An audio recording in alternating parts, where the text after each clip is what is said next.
Káàkiri àgbáyé ni wọ́n ti ń kí gbajúgbajà òṣèrébìnrin ní ìyẹn òṣèré tíátà ilẹ̀ wa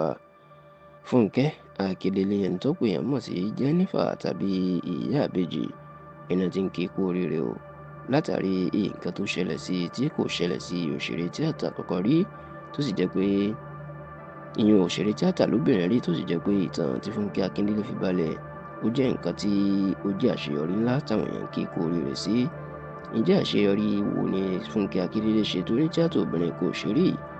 Ó mà ní bí Fúnkẹ́ Akíndélé bó ṣe kéde wípé òun náà ti di ọ̀kan lára àwọn olówó tabua lórílẹ̀‐èdè Nàìjíríà tí wọn yóò ní ilé ọlọ́pọ̀lé,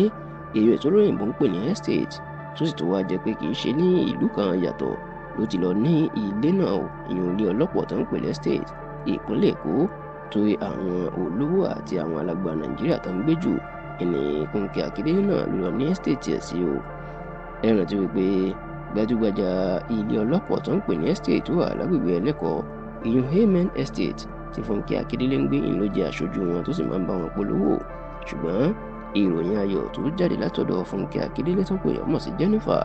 ní ọjọ́rú tí í ṣe ọjọ́ Wednesday ọ̀sẹ̀ tá a wà yìí,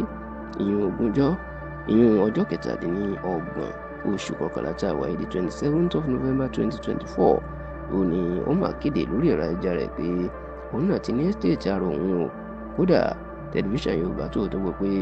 nítòsí ilé epo NNPC tó wà lágbègbè Ẹlẹ́kọ̀ọ́ ìní Fúnkẹ́ Akíndélé náà ló lọ kọ́ estate ẹ̀ sí. Fúnkẹ́ Akíndélé wá jẹ́ kó di mímọ̀ wípé orúkọ tí òun sọ estate òun ìní Jennifer Garden, ìyẹn orúkọ táwọn èèyàn fi mọ̀ nídìí iṣẹ́ tíátà. Gbára tí Fúnkẹ́ Akíndélé tó ti ṣe ìkéde sórí ẹ̀rọ ayélujára láriwo lámà sọ, níṣẹ́ ni àwọn èèyàn ni wọ́n sì ń kí ikú oríire káàkiri àgbáyé. Bẹ́ẹ̀ làwọn èèyàn ń jẹ́ kó di mọ̀ pé àṣeyọrí tí Fúnkẹ́ Akíndélé ṣe yìí kì í ṣe nǹkan kékeré rárá o. Kódà nígbà tí Fúnkẹ́ Akíndélé náà tí ó ń ṣàlàyé bí inú ọgbà estate náà ṣe rí, ó ní tóun ti ń gbà lérògbà tipẹ́ ni Ọlọ́run wá sí ìmúṣẹ yìí. Ó ní nínú estate òun yìí, ó ní yàtọ̀ sí pé àwọn ṣe títí ọlọ́dà ìyẹn táàrò tó lọ gerege, ó ní níṣe ni náà ìjọba tó wà ń bẹ̀ tí ò ṣẹ́jú o. Ó ní yàtọ̀ sí eléyìí, àwọn àyíká tó rẹwà tí òdòdó eléwé green tó rẹwà dáadáa tó wà ń bẹ̀ ó tún pọ̀, orílẹ̀ tó yàtọ̀. Ó ní ètò ààbò tó wà nínú estate òun yìí ó lé kéńkà, ó kọjá àfẹnusọ. Bákan náà ló ní omi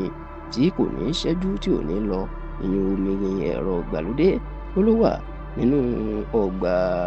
ilé estate tó ń ṣẹ̀ṣẹ̀ dá sílẹ̀ yìí, tí Fúnkẹ́ Akíndélé sì jẹ́ kó di mọ̀ pé estate tó yàn fi ń tọrọ tó jẹ́ pé èèyàn gbọ́dọ̀ máa gbé ìní estate ọ̀hún.